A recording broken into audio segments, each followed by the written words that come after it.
Hi, Dr. Pelkovitz. This is Rachel and Miriam discussing the case study. First, we're going to read the question. Do you think it is appropriate for the school to hold these students responsible for inappropriate behavior that takes place off campus on non-school hours?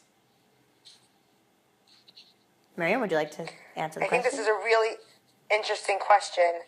It really comes up, I think, a lot. Like the amount of kids that I've heard, people that I know that have gotten kicked out of their school because of drinking that took place over the weekend. I know. We actually, where I'm from, we just had a case like this. There was like a big party, and a bunch of kids were at the party. This is where I think it gets confusing. There was a big party, a bunch of kids were at the party. One girl had to go to the hospital for alcohol poisoning, and Oh my God. but that girl got suspended for a little bit, and then there was another girl who got kicked out. But I think the girl who got kicked out had like a worse track record or something. But there were tons of other kids at the party, so I don't really know. I do think that students should be held accountable for their behavior, especially because the student's individual behavior has such an impact on the school's reputation. So like the school really has to take it really seriously. But I don't know necessarily like how the school should differentiate. To me, that part's a little bit confusing. Right, if there were 30 kids at this party, but only 13 of them were arrested, should all the ones that were at the party be suspended from school and have detention and be on probation, or just the ones that were arrested? Right. Like, I definitely think the school needs to do something. Yeah. Like, I really know people who were kicked out of their high school because of one incident of drinking over the weekend. Wow. Did they get in trouble with the law? I don't think so. I guess also it depends on the school standards. Like the school, I think the Right, it school. depends what type of school it is. Yeah, and I think that the school has to set really clear expectations. Like, if you are a student in this school, you are not permitted to engage in anything that is illegal.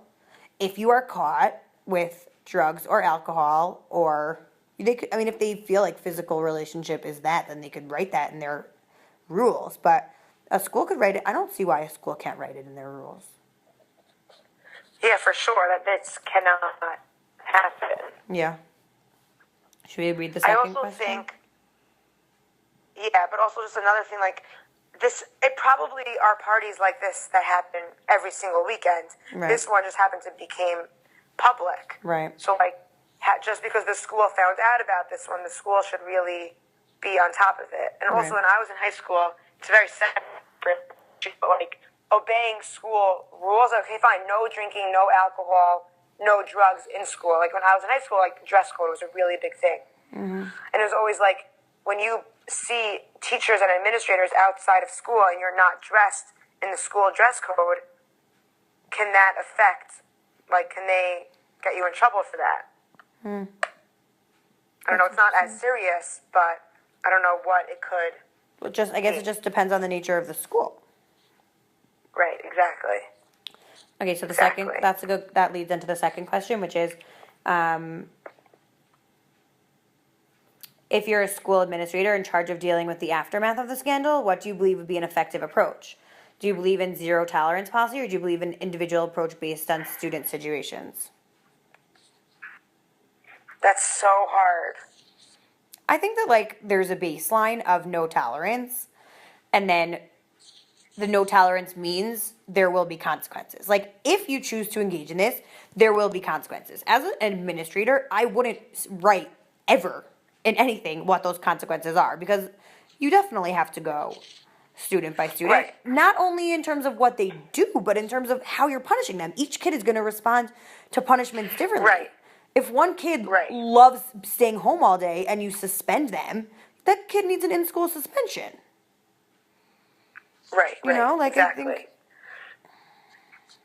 But what do you do if there's this perfect student who, a really great kid with a great track record, just happens to be at the wrong place at the wrong time, and they have no other offenses, yet someone it's his last straw, whatever. Right, they get different punishments. It's hard, it's really right.